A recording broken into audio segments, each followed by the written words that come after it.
ब्रह्मो अनंतारं ब्रह्मो सिद्धारं ब्रह्मो आर्यारं ब्रह्मो वच्यारं ब्रह्मो लोये सब सावरं शुद्धात्मानमनेकान्तं साधुमुक्तं मंगलम वन्दे संदेश सिद्ध्यर्थम संदृष्ट्यर्थ प्रकाशकम मंगलम भगवान की वो मंगलम गौतम मुनि मंगलम कुंद कुंदादेव जैन धर्मोर्थ मंगलम सर्वमंगल मांगल्यम सर्वकल्याणकारकम प्रधानम सर्वधर्माणां जैनम जयतु शासनम मंगलमय मंगलकरण वितराग विज्ञान नवकाह्याथे भय अरहंतात्मा मार्गाच्यवन निर्जातम परशोदका परिशा। मार्ग का मतलब मोक्ष मार्ग। मार्ग का अर्थ क्या लेना चाहिए? मोक्ष मार्ग। मार्ग माने मार्गोपाय। उपाय कोई मार्ग कहा गया है। कोई मार्ग माने सड़क नहीं है। मोक्ष मार्ग के हमारे कितना है? अपने से अपने तक बस। यहाँ से शुरू हुआ वहीं पूर्ण होगा। जैसे दृष्टांत दिया था, देखो कोई यात्रा अपने घर से शुरू होती है और अपने घर पर पूर्ण होती है। पूरी हो गई यात्रा, घर आ गई, शुरू हो गई, घर से चल रही है। घर से चले शुरू हो, संसार मार्ग शुरू हो गया और घर आ गए मोक्ष पूर्ण। जो तू अपने स्वरूप से चलते होगा तो तुझे सर्व दोषों का प्रसंग आएगा।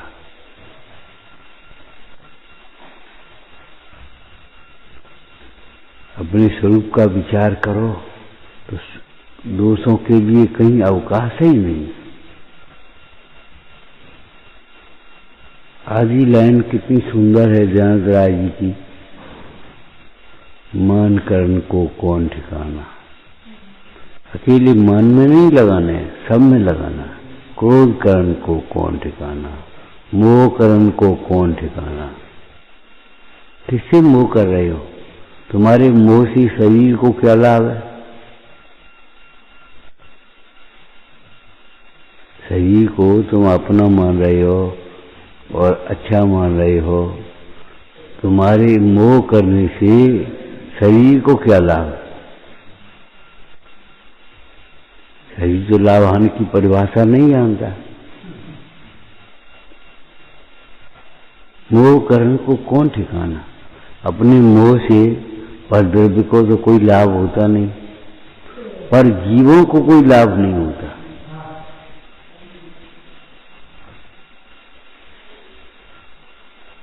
इसलिए छेड़ाकार बाज शब्द लिखते हैं, भूले आपको भरमत बाज।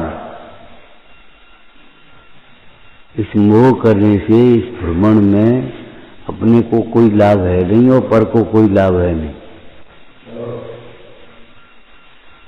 अपने विकल्पों से पर को अपने को क्या लाभ है, पर को क्या लाभ है।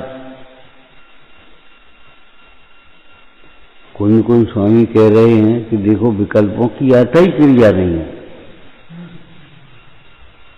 जिसके लिए विकल्प करे जा रहे हैं उसे क्या लाभ है, और जो विकल्प कर रहा है उसे क्या लाभ है।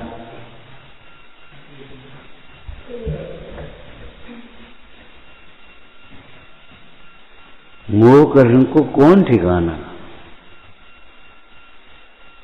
आए कहीं से कहीं पुन जाओगे, माया रहेगी जहां की तहां ही। मोह करने को कौन ठिकाना। गंभीरता से विचार करे तो काम बने कुछ, और नहीं तो ठीक है।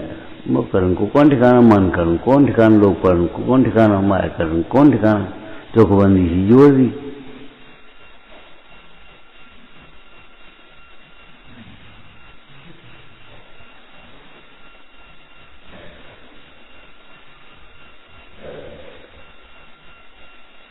वो परवस्तु कहते हैं कि तुम हमें अपना मानो और राग द्वेष करो और इष्ट से मानो और सुखी दुखी हो।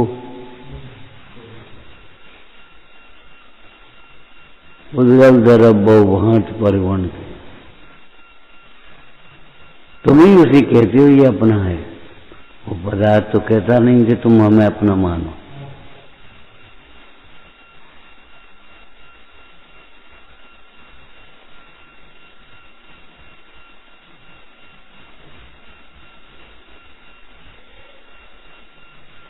कहाँ ठिकाना है? मान करण को कौन ठिकाना, और मान करने वाले की कहाँ ठिकाना? हाँ, मान करने के कहाँ ठिकाना? कहाँ ठिकाना मिलेगा तुम्हें? 4,84 लाख में भ्रमती भ्रमती संसार जीवन पूरा होगा। जहाँ ठिकाना बनाओगे वहीं से ठिकाना चलना होगा।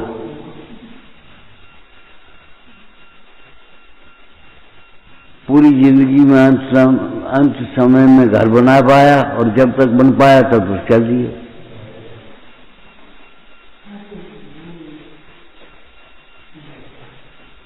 क्यों? घर उजाड़े होंगे दूसरों के, दूसरों की घर उजाड़े होंगे।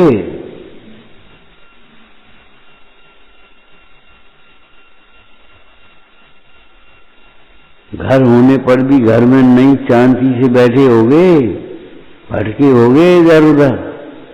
उपयोग अब घर नहीं रहने, अब नहीं रहने, अब नहीं रहने, यहाँ नहीं रहने, यहाँ नहीं रहने, तो कहाँ ठिकाना मिलेगा तुम्हें?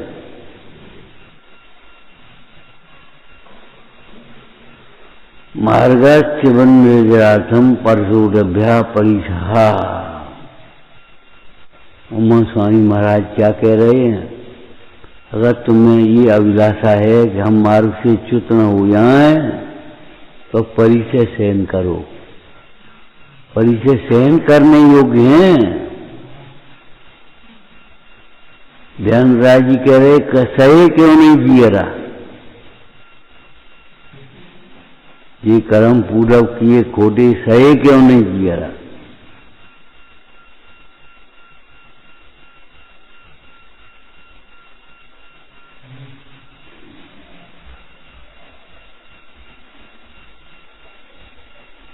शांति सहन कर लो, और क्या उपाय?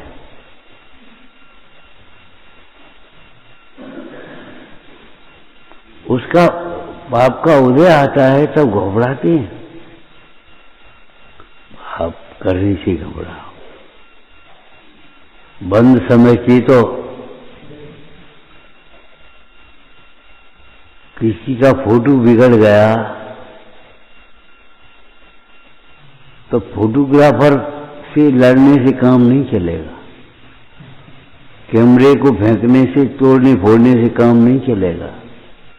अपने ऊपर गुस्सा उतारने से काम नहीं चलेगा। अब एक ही उपाय है कि भैया इस फोटो को अलग कर दो, और अब जो फोटो खिंचाओ तो ढंग से बैठे रहना।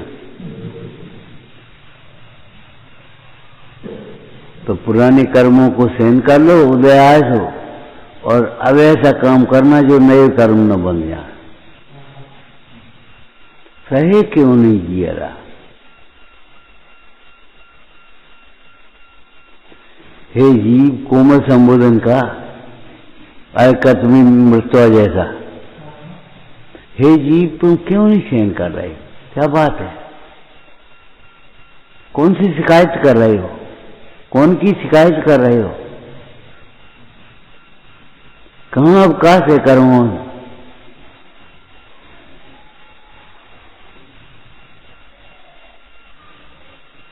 मार्गाच्यवन्यजाथम परशोडभ्या परिसहा। परतव्यों में किस पुण्य पाप के उदय आए, नाना प्रकार के शरीर मिले, नाना प्रकार के संयोग मिले। उनमें इस अंश की कल्पना करके अपना तो करके अपना बिगाड़ करता रहता, और क्या करता है?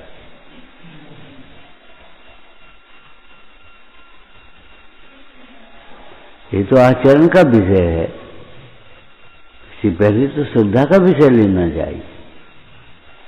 लंसन मुरुद हमो, शंका न हो जाए हमें स्वप्न में भी।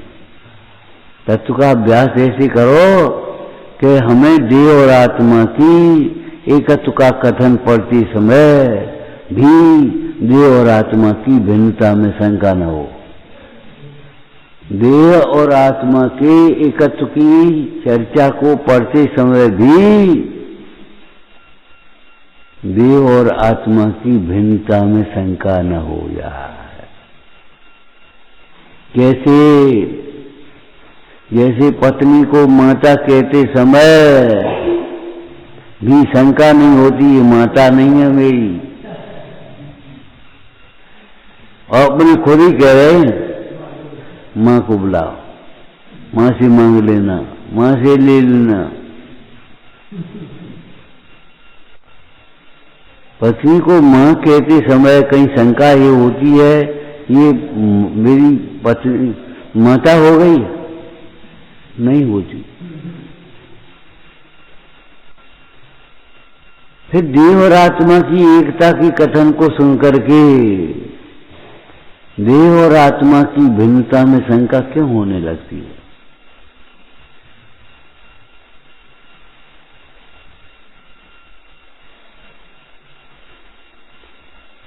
अरे भाई देह जीव देह दोनों एक हैं, ये कथन है व्यवहार का, खत्म हो गई बात।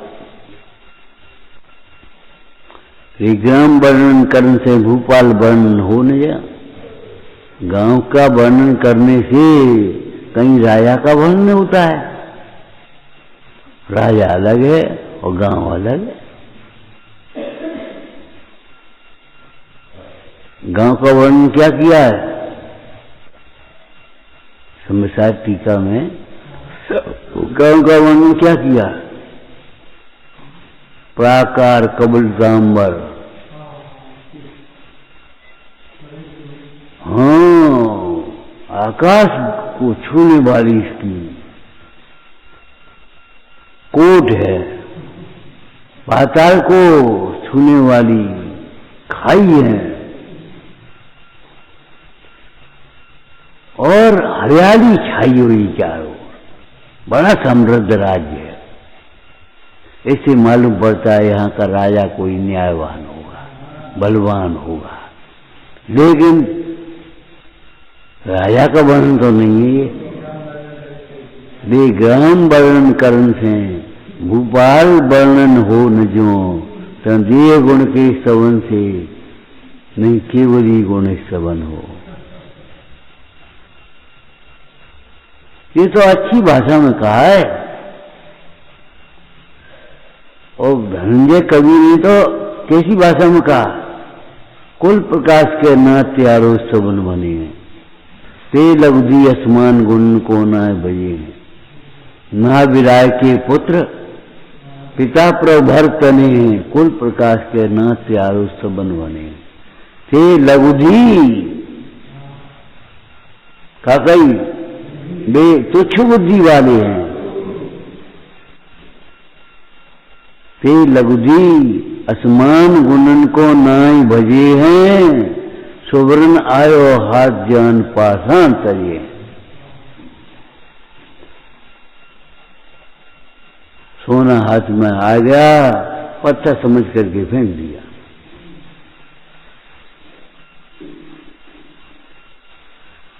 कल्याण का अवसर हमें मिल गया, व्यसनों में गंवा दिया, विषयों में गंवा दिया, विकथा में गंवा दिया, प्रमाद में गंवा दिया, दिल पूरा हो गया।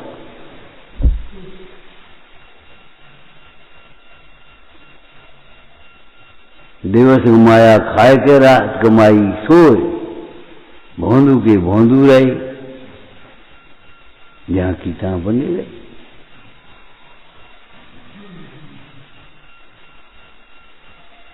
अरे मेरे हाथ आई ये सन्यास, मेरे हाथ आई है अद्भुत जड़ी। ये सन्यास की घड़ी हमको मिल गई तो अद्भुत जड़ी मिल गई, जड़ी बूटी।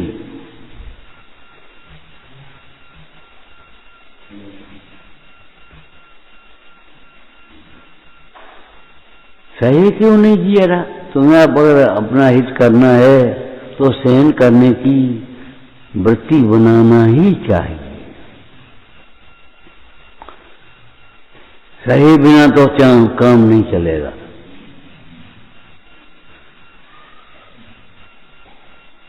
ये कर्म पूरब किए खोटे सहे क्यों नहीं? और तुम्हें सहने को तैयार नहीं हो तो सहने को तैयार नहीं है, अपने पापों का परिणाम त्याग उन्हें दृढ़ होकर मन में कर स्वधर्म में ही विश्राम। बड़ी गंभीर बात है, चिकने घड़े की तरह सुन लेने की बात नहीं है, कोड़ी घड़े की तरह सूख लेने की बात है। चिकनी घड़े पर पानी की बूंद पड़े और क्या कही, कछु नहीं। मन बेड़ा बना देता है, सुन ही नहीं है, क्या कही के कछु नहीं। कोरे घड़े की तरह सूख लेने की बात है। एक बूंद पानी डालो तो उस पे सूख जाएगा उसी। दीगा क्या नहीं दीगा इसे कोई मतलब नहीं, लेकिन सूख गया उसमें।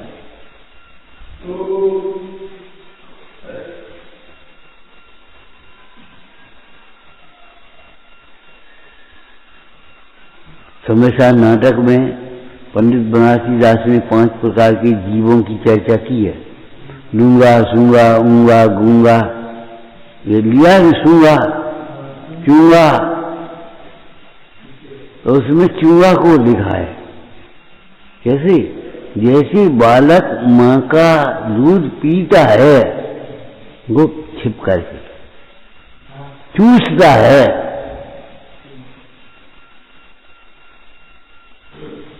ऐसे ये गुरुओं के वचनों को चूसते हैं। उसी स्पीड से बोल बोल बोल बोल बोल बोल बोल। ऐसा लगता है इन बोतल वालों ने बोतलें ऐसी बनाई होंगी इन्हीं को देख करके, बच्चे को देख करके।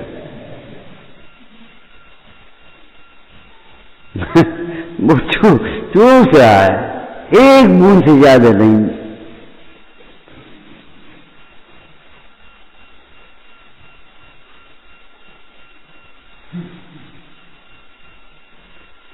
मार्ग से च्युत न हो या, सम्यक तो से च्युत न हो या, ज्ञान से च्युत न हो गए, आचरण से च्युत न हो गए तो क्या करना चाहिए? मार्गाच वन्यजार्थम परसोडभ्या परिसहा। समाज तंत्र में क्या लिखा पूजपा स्वामी ने? क्यों? कि दुख से भावित हुआ ज्ञान, हाँ सुख में भावित हुआ ज्ञान दुख के आने पर छूट जाता है, और दुख के आने पर दुख की आदत पड़ी फिर क्या पूछो। जानबूझ करके दुख बनाने की जरूरत नहीं है, और तुम्हारे बुलाने से आएगा भी नहीं। पुण्य के उदय में अनुकूलताएं न चाहने पर भी आती हैं। पुण्य के उदय में अनुकूलताएं न चाहने पर भी आती हैं। इस प्रकार जैसे पाप के उदय में प्रतिकूलताएं नहीं चाहने पर भी आती। कौन चाहता है हम बीमार पड़ें? कौन चाहता है हमारा नुकसान हो? कौन चाहता है हम कमजोर बने? कौन चाहता है हम मर जाएं? कौन चाहता है हमारा अपमान हो जाए? लेकिन पाप के उदय में ये सब होता है। पाप के उदय में होता है नहीं, होता है तब पाप का उदय होता है। पाप का उदय में का दोष नहीं है। दोष देखना हो तो वर्तमान के परिणाम का देखना। क्या लगा? पाप के उदय में नहीं, इसकी सम्मान की चाह से अपमान मिलता है। धन की चाह से दारिद्र्य मिलता है, धन की चाह से दारिद्र्य मिलता है, भोगों की चाह से रोग मिलते हैं।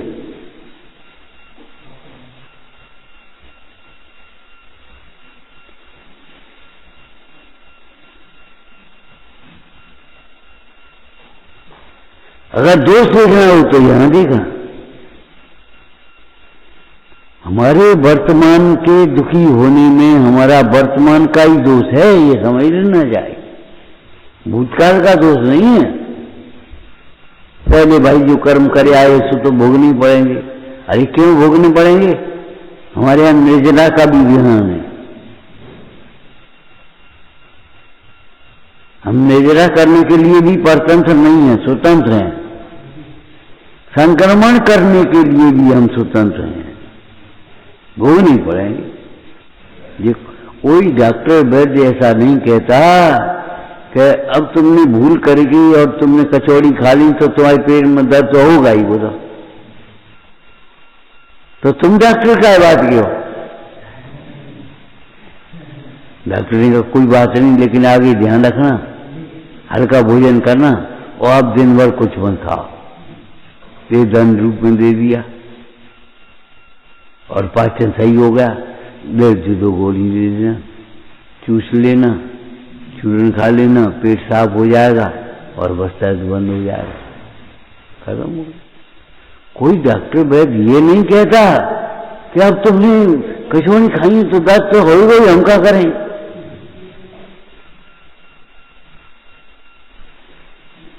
अरे भाई दुख है और दुख ही बचने का उपाय नहीं है, ऐसा नहीं है।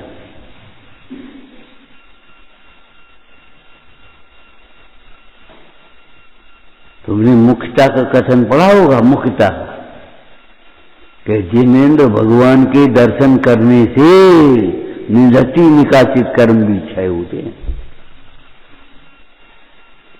तुम सबको निधति निकासित की संज्ञा देते कैसे हो?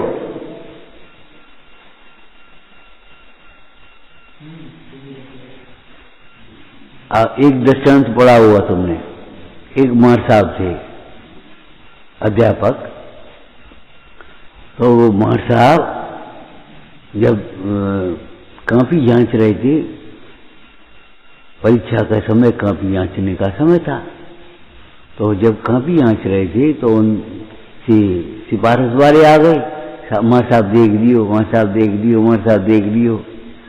अरे चिंता मत करो, चिंता मत करो, चिंता मत करो, सबको अपनी शांत ली। एक आदमी ने कहा, वहां बैठा था, उसने कहा क्यों मार साहब? कहा सब पास कर दियो का? बोले हमने तो और नंबर भी का नोट करे हैं, इन लोगों ने देख लिए जो कह रहे हैं कितने तो शंका से ग्रसित हैं, ठीक ठाक है, पास होने लायक ही है, वे अपने आप पास हो जाएंगे, बिन कसरी तो अपने आप मिल जाएगा। तो तुमने हर कर्म को निधति निकासी कैसे समझ लिया? हमारा मतलब ये है, कर्मयोग का कथन है कि निधति का क्या संक्रमण नहीं हो, क्या नहीं होता? निधति संक्रमण नहीं होता।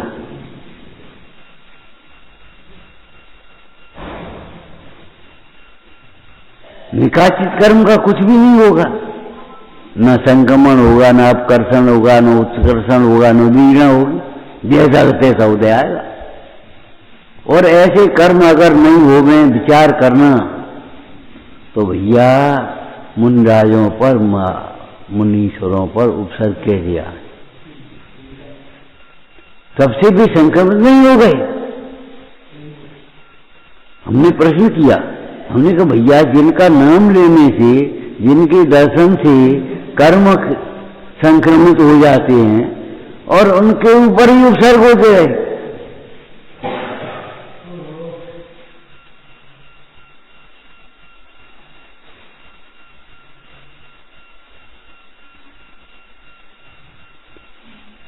अरे नाम लेने से संक्रमित नहीं होंगे, परिणाम से संक्रमित होंगे।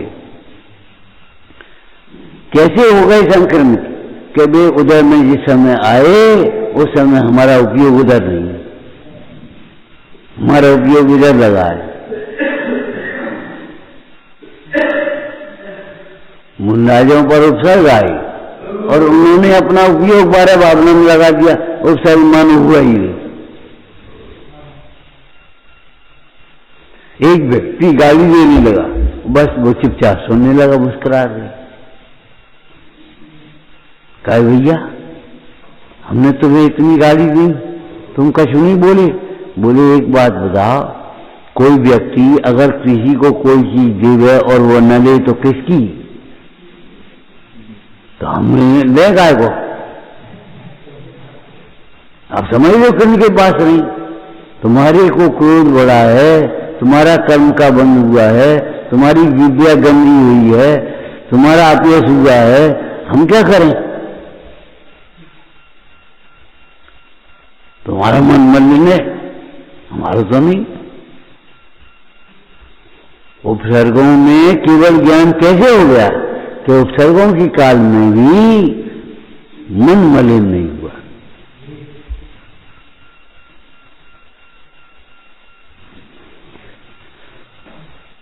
थोड़ी थोड़ी सी बातों पर अपनी एक कल्पना खड़ी करके अपने मन को मलिन करते हैं, ऐसे बारे विचारना चाहिए। हम किन गुरुओं के हम शिष्य हैं? हमारे गुरु का क्या गौरव है?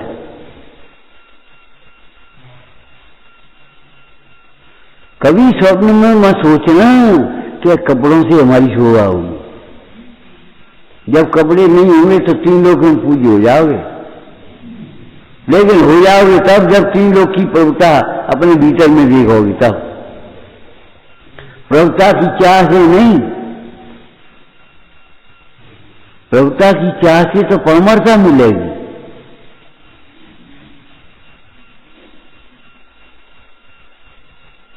आत्मा के लक्ष्य से, आत्मा में एकाग्रता से, अंतर्मुखी उपयोग से प्रभुता मिल जाएगी। कहां ठिकाना? देखो जहां हो वहीं सिद्धत की स्थापना करो, ठिकाना मत ढूंढते हो। जहां हो वहीं सिद्धत की स्थापना करो। हमारे गुरु महाराज ने हमारे पर कर्म करके यही बात बताई, लौकिक में आप बता दिए। हम रास्ता भूल गए। हेलो, हाँ अच्छा कहाँ खड़े हो? यहाँ खड़े हो, वहीं खड़े हो, तो हम ढूंढ लेंगे तुम्हें। और तुम भी क्या उठे चले गए, हम वहां ढूंढने गए और तुम उधर चले गए, तो क्या ढूंढ पाए हम? तुम भी भटकते रहोगे, हम भी भटकते रहेंगे। जहां हो वहीं खड़े रहो। भीड़ भाड़ के चौराहे पर यहां हो वहीं खड़े रहो, सामने वाला तो बचा लेगा कम से कम। और तुमने अगर इधर उधर दौड़ना शुरू किया, हड़बड़ाए, फिर क्या करेंगे? सामने वाला बचाना भी चाहेगा तो कैसे बचा पाएगा?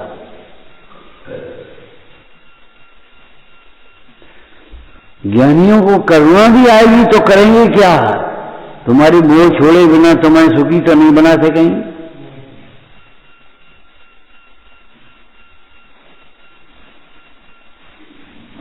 भाई सुखी होने का उपदेश दिया उन्होंने, अब तुम आलस्य नहीं छोड़ो तो बेसुखी कैसे बनाएंगे तुम्हें? बहुमूल्य जगत का वैभव ये क्या हमको सुखी बना सकता? क्या ये तो सोचने के लिए है, तुम्हारे लिए विचारने के लिए है। सीधा सीधा अर्थ क्या होगा इसमें? बहुमूल्य जगत का वैभव ये नहीं हमको सुखी बना सकता। अरे पूर्णता पाने में इसकी क्या है आवश्यकता? इसकी क्या जरूरत है? प्यास लगी 1 किलो सोना ले आओ। अरे प्यास बुझाने के लिए 1 किलो सोने की क्या जरूरत है? प्यास बुझाने के लिए 1 गिलास पानी चाहिए।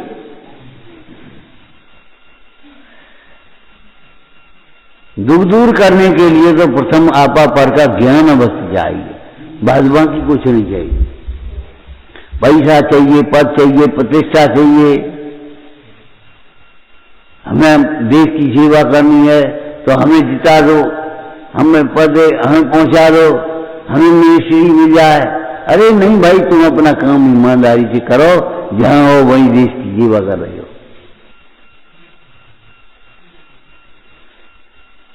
ऐसे ही तुम अपना काम अपने को आप रूप अनुभव करते हुए आनंदित रहो, बस कोई जरूरत नहीं है क्या हो रहा है, क्या नहीं हो रहा है, क्या आ रहा है, क्या जा रहा है। ठीक है भाई। मार्गाच्य निर्यार्थम परसोडभ्या परिसा, मार्ग से च्युत न हो जाए इसलिए परिचय सहना चाहिए। उमा स्वामी महाराज परसोडभ्या सहना चाहिए कहते हैं, और हम परिचय न आया डरते और है। क्यों? परिचय में दुख मानते। परिचयों को दूर करने का बाह्य उपाय न करना अलग बात है, परिचयों में दुख मानना अलग बात है। तो रोटी नहीं खाना अलग बात है और उपवास अलग बात है।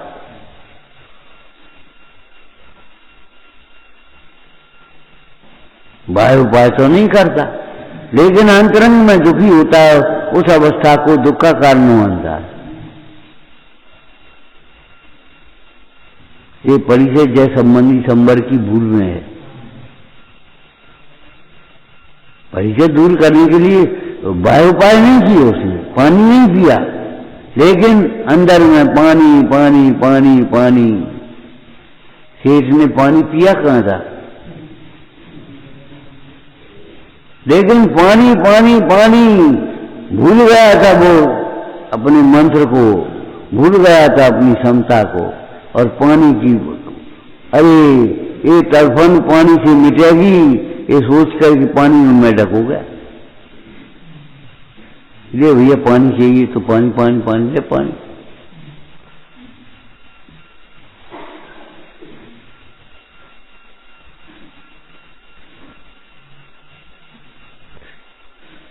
एक कायक्लेश नाम का तप होता है। कायक्लेश तप मतलब काया को क्लेश देना है, ये अर्थ नहीं उसका। काया में क्लेश के प्रसंग बनने पर भी, भूख प्यास होने पर भी, सर्दी गर्मी होने पर भी, नाना प्रकार के प्रसंग आ जाने पर भी क्लेश न मानना, वो कायक्लेश नाम का तप है। इच्छा दूर करने की, इच्छा ही दूर हो जाना, इच्छा निरोध तप, ये परिभाषा हाथ में लगना चाहिए। काय क्लेश तप, तो तप की परिभाषा आना चाहिए कि नहीं उसमें। इच्छा निरोध तप है तो कौन सी इच्छा, ये काय क्लेश तप में इच्छा निरोध तप कहां से आ जाएगा।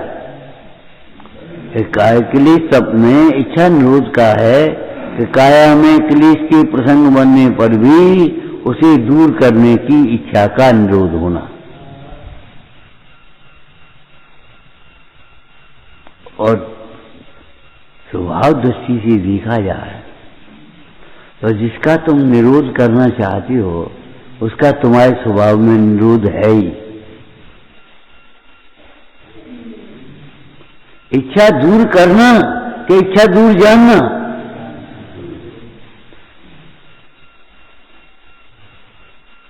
इच्छा दूर करना कि इच्छा दूर जानना।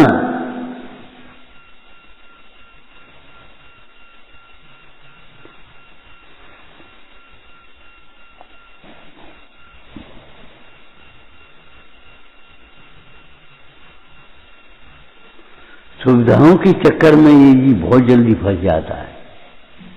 सुविधाएं सुविधाएं सुविधाएं, ये भौतिक विज्ञान बाहर की सुविधाएं जुटा रहा है, अपंग बना रहा है आदमी को, पराधीन बना रहा है, दुखी बना रहा है, उतावला बना रहा है, अधीर बना रहा है, भिखारी बना रहा है, विलासी बना रहा है।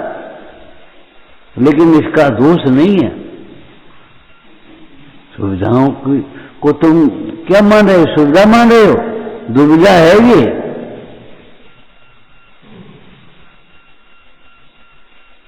दुविधा कब जय है यार मन की, कब निज नाथ निरंजन सुबियो, कई सेवा जन जन की। दुविधा तब जय है यार मन की, जब निज नाथ निरंजन सुमिरो, कई सेवा जन जन की। दुविधा तब जय है या मन की।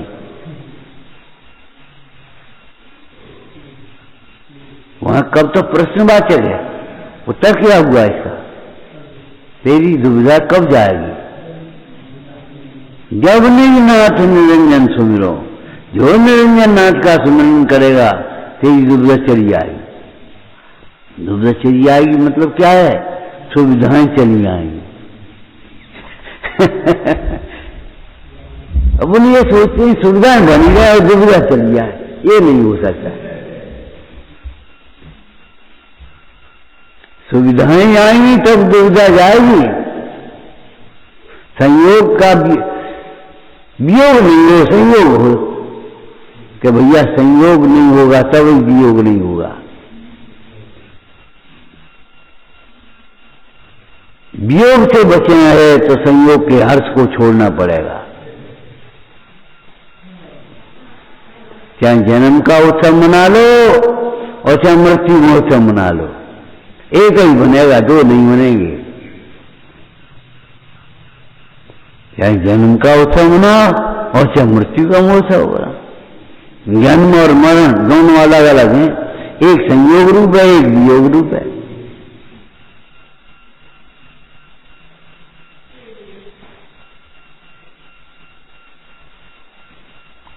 मार्गाच्य बन निजराथम परसूरभ्या परिसहा, परिसे सेन करना चाहिए। इतने व्यवहारिक प्रसंग हैं इसमें।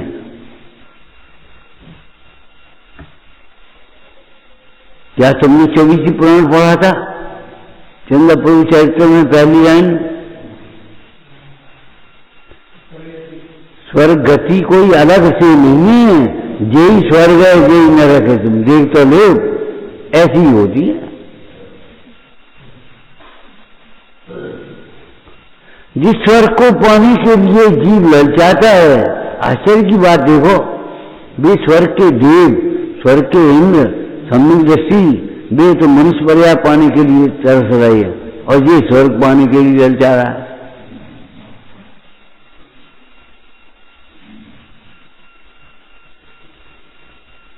ये तो छोड़ने के लिए घबरा रहे हैं, कब छूटे, और ये सोचे कब मिले।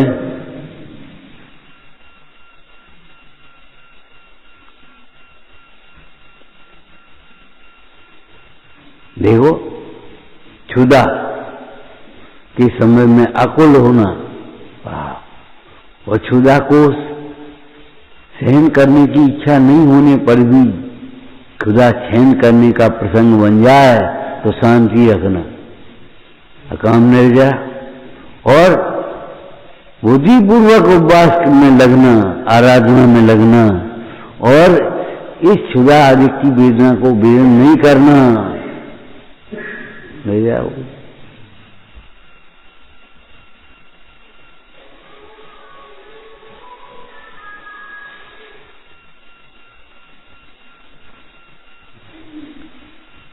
इन परिचयों को सामने रख लो और देखो हम कैसे, या तो हम सहन नहीं करते या फिर सहन करते मजबूरी में, घुटन में।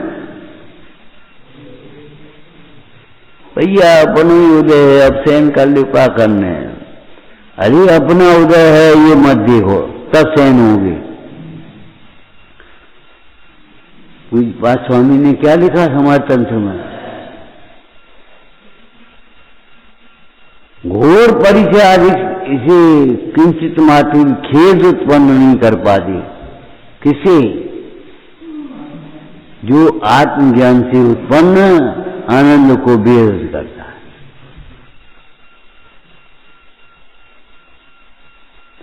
धूप की तपन उसी को नहीं सताती जिसके ऊपर छत है, जिसके ऊपर पंच परमेष्टि की छत छाया है, उसे ये पापों की धूप नहीं सताती। पंच परमेष्टि की छत छाया में रहो।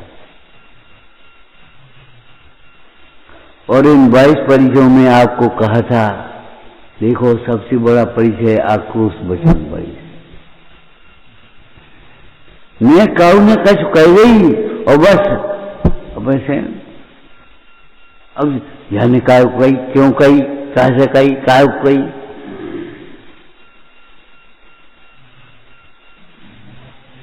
आक्रोश वचन परिचय सहन करने की ये परीक्षा घड़ी है। सेनानियों की भाषा में परीक्षा भूमि है।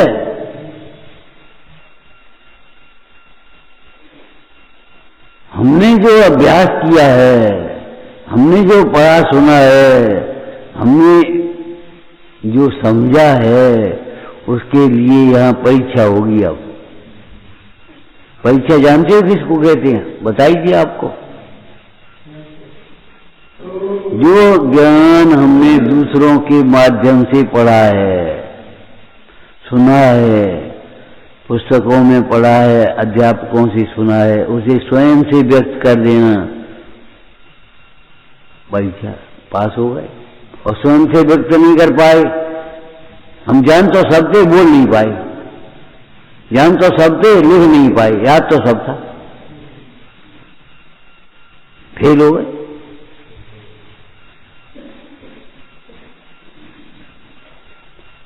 आक्रोश वचन के परिचय के प्रसंग वचन में उत्तेजित हो जाना, दुखी हो जाना, कमजोर हो जाना, अपने में मिलाना उसको,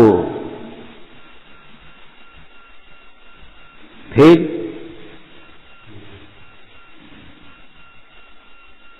कई विफल जिन साय, कई विफल जिन सारी वे, आपा नहीं जाना तूने कैसा ज्ञान धारी। क्या क्या लिखा पीछे? निज निवेद बिन सकल परिचय, कही विफल जिन सारी रे। आत्मज्ञान के वेदन के बिना हे परिचय सहन किया है, अकम ने ज्यादा हो गई और क्या हो गया? कहीं विफल जिन सारी रे, कोई फल नहीं है उसका, कोई फल नहीं है, ये नहीं है। संकलित भाव से सहन किया तो नरक में गया, और विशुद्ध भाव से मन कसाय से सहन किया तो अकाम ने जला करके स्वर्ग में गया। विफल काय को? मोक्ष फल नहीं मिला। तुम किसी ऑफिस में अपने किसी काम से गए और वहां बरामदे में बैठ गए, पंखे की हवा मिली कि नहीं मिली? अरे जिस काम के लिए नहीं गए थे वह काम नहीं हुआ, अरे आज तो मेहनत बेकार गई। पंखा की हवा मिली और कह रहे बेकार गई।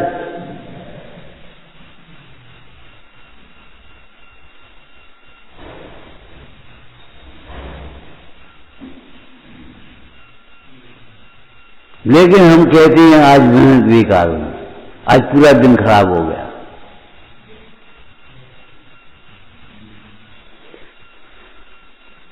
तुम स्वरों से नाप करते हो, हम पंच परमेष्टि से नाप करते हैं।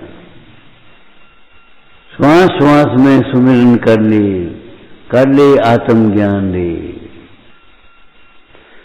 अगर हमारा दिन पंच परमेष्टि से शुरू हुआ,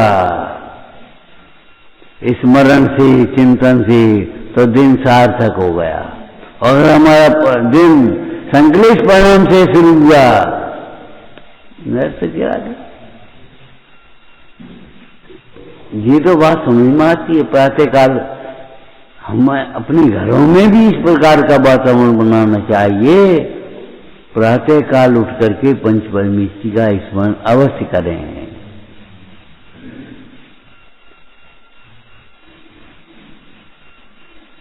एक दूसरे गुरुजनों का आशीर्वाद अवश्य ग्रहण करें। छोटों के प्रति स्नेह अवश्य प्रकट करें। अब तुम तो चुप रह जाते हो, हमें क्या मतलब, रह जाओ भैया, तुम्हारी मर्जी, हम क्या कर रहे हैं। परस्पर में भी छोटे बड़े से जय जयन करना सीखो। सवेरे मिल गए, भैया जय जयन, भैया जय, जब काम खत्म हो गया उसमें क्या बात है।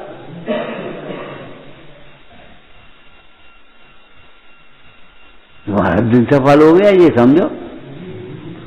और जैसे ने कह करके अपना मौन नहीं खोला तो ये समझो घुट गए हम।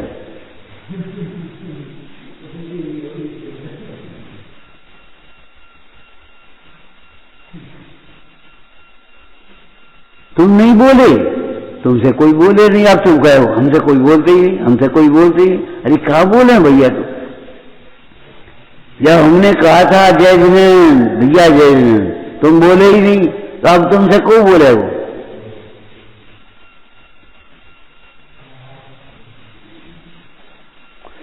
बड़े भी शिकायत के पात्र हो जाते कई बार, हमारी कोई सुनता ही नहीं।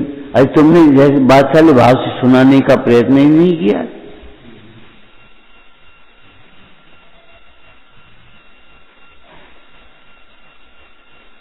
आप कह रहे हमारी कोई सुन रही नहीं। तुम सुनने लायक सुनाते कहाँ हो? तुम तो जाने कहां की रामायण सुनाने बैठ जाते हो।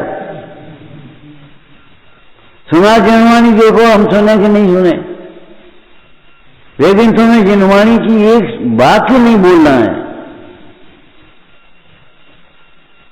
तुम्हें तो अपनी कहने कर्तव्य कर्तव्य कर्तव्य। ये भैया कह रहा था समाधि तंत्र का स्वाध्याय कर रहे हैं, कहीं भी ये नहीं लिखा आत्मा करता है या भोगता है, ये कुछ। हमने कहा वो वैराग्य प्रधान ग्रंथ है, इसलिए वहां अकर्ता मानने के फल को लिखा है। आत्मा को अकर्ता जानने का फल ये है क्या? पर से विरक्तता हो गए और समता भाव अंदर में आप। ये भी वैराग्य प्रधान शैली है। भोग, पंचेंद्रिय के भोग, पुद्गल हैं, अधोग हैं, विनाशिक हैं, ये वस्तुनिष्ठ कथन है? और वैराग्य प्रधान कथन क्या है? भोग बुरे भवरोग बुढ़ावे, बैरी हैं जग जी के, लीरस हो विपाक समय से बदलावे नीके, बजग में विस्से बिस्तर से हैं अज के दुखदाई, धर्म रतन के चोर चपल दुर्गत पंथाई। ये वैराग्य प्रदान करना शैली का भेद है। यहां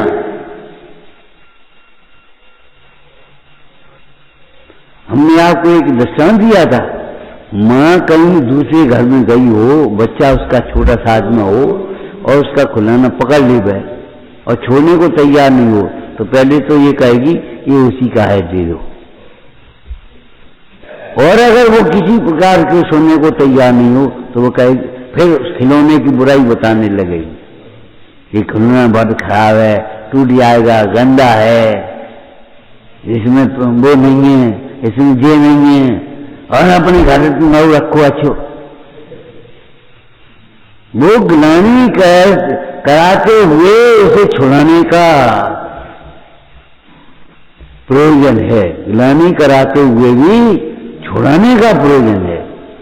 ऐसे ही भोगों से ग्लानि करा के शरीर की अशुचि बता करके भी शरीर के प्रति ममत छुड़ाने की जिनवाणी में एक शैली है।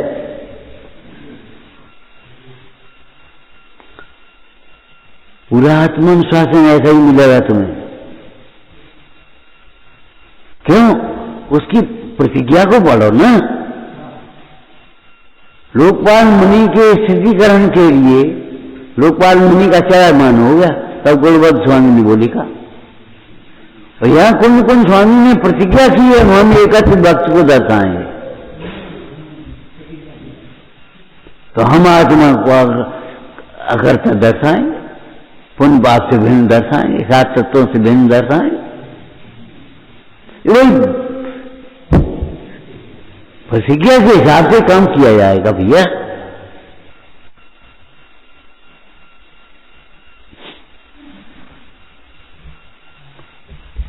कहीं भी मोक्ष मार्ग नहीं है, अंत में मोक्ष मार्ग की चर्चा आ गई है समसार जी में भी।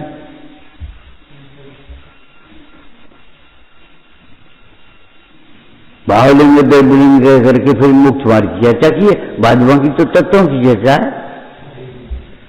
लेकिन तत्वों के माध्यम से, तत्वों से भिन्न आत्मा की दृष्टि करा के तुम्हें मोक्ष मार्ग प्रकट करने की कला सिखा रहे हैं।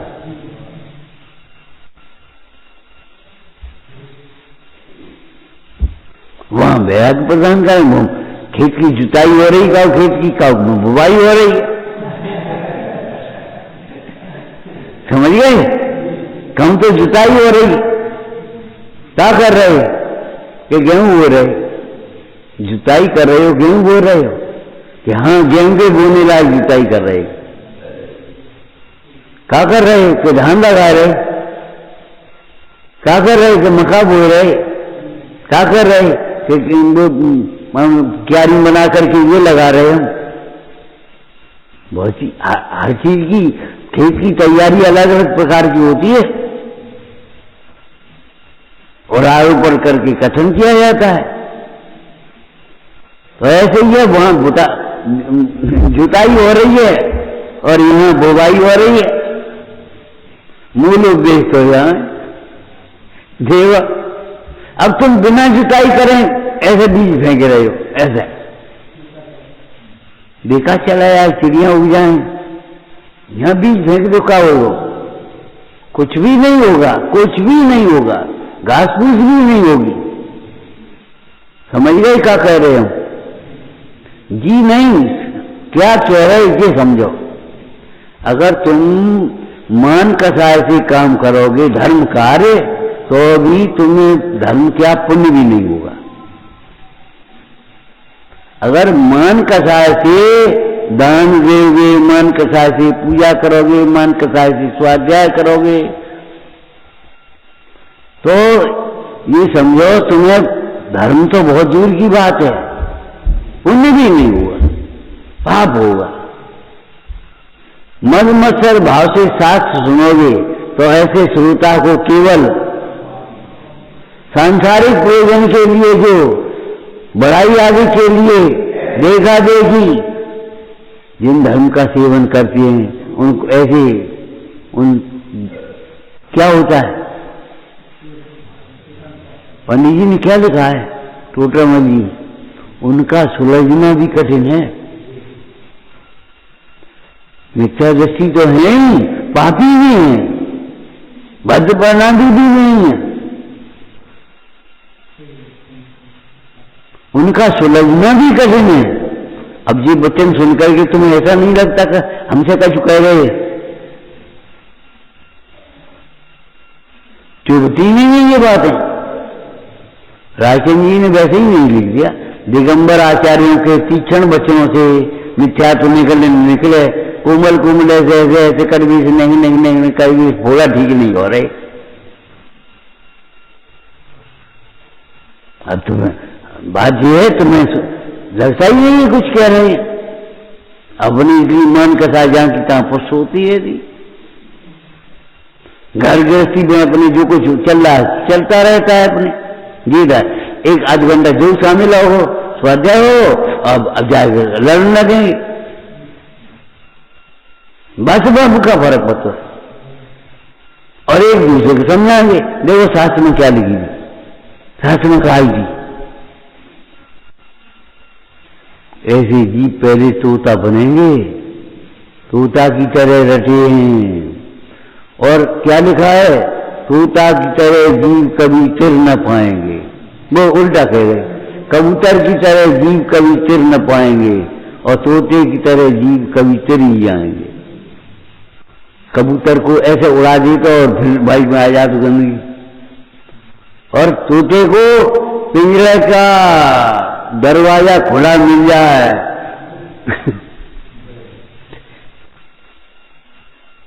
तुमने सुना है वो दृष्टांत? भूल गए कि याद है? एक पंडित जी थे, एक सेठ जी भी थे। सेठ जी साथ सुनने तो कम जाते थे, लेकिन बाहर से पंडित जी आए तो अपनी हाजिरी दिखाए आते। तो पहुंच गए, एक तोता था। तोते ने कहा, सेठ जी कहाँ गए थे? कि पंडित जी आए हैं, उनके प्रवचन सुनने गए थे। तो कि एक प्रश्न हमारा पूछे ही हो। कहा, छूटे कैसे? तोते ने प्रश्न किया, छूटे कैसे? और खग जाने खगी की भाषा। अब पंडित जी से उन्होंने पूछा, एक हमारे यहाँ तोता है पिंजरे में, और वो ये पूछता है कि छूटे कैसे? तो आप शब्दों से कैसे बताएं उसको? और पंडित जी ऐसे गिर गए और डंडा अलग, और वो और सेठ जी भगे कि जिक्र किया पता दिया। तोते से कहा, क्यों, क्या बात है? अरे ऐसा प्रश्न पूछा, पंडित जी मरे जैसे हो गए। उत्तर मिल गया तोते को, और सवेरे देखा तो तोता मरा, सदमा पहुंच गया, जाने कहा पहुंच गया, मरा। और पिंजरा खोला सेठ जी ने, और तोता उड़ा, छूटे गए जुड़ोगे। जब तुम मरे से हो जाओगे, दुनिया के किसी काम के नहीं रहोगे,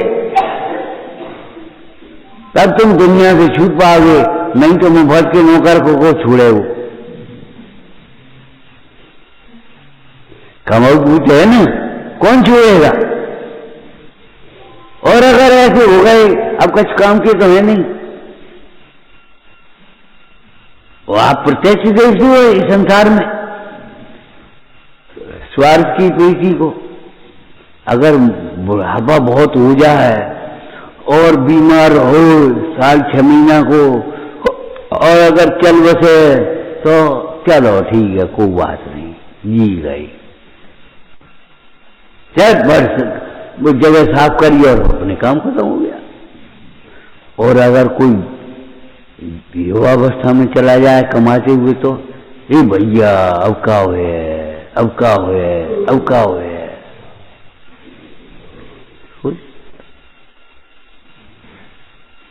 तोते को रहस्य मिल गया कि छूटे कैसे।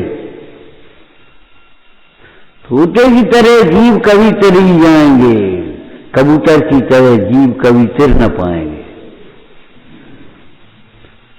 बहुत छोटे पर ये भजन पढ़ते थे,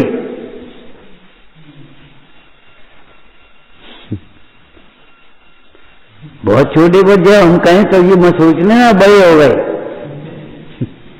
अब वो बहुत छोटे ही हैं। जिनवाणी के सामने तो छोटे ही हैं, जिन गुरुओं के सामने छोटे ही हैं भैया। कभी ये मत सोचना हम बड़े आदमी हैं, भगवान के सामने खड़े होकर के, गुरुओं के सामने खड़े होकर के, जिनवाणी के सामने खड़े होकर के, नहीं, अल्पसुतम, अल्प ज्ञानी में बैठ करके मेहनत बुद्धि मत करना। मेहनत बुद्धि करने से प्राप्त ज्ञान भी नष्ट हो जाता है। आप उस ज्ञान को क्या करना, अल्पसुतम अथाह सागर है। मतलब जिनदेव की, गुरुओं की साक्षी में लघुता का भाव रखना।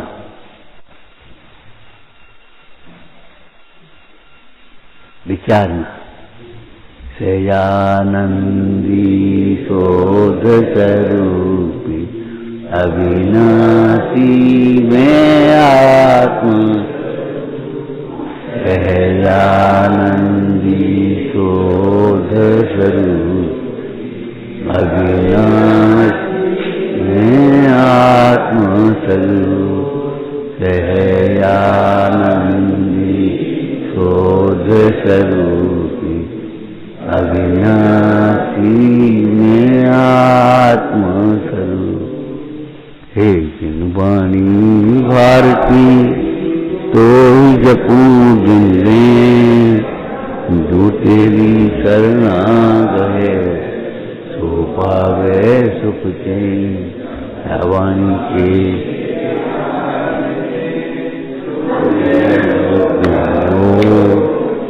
सुवाणी मन सत नमो सदा तू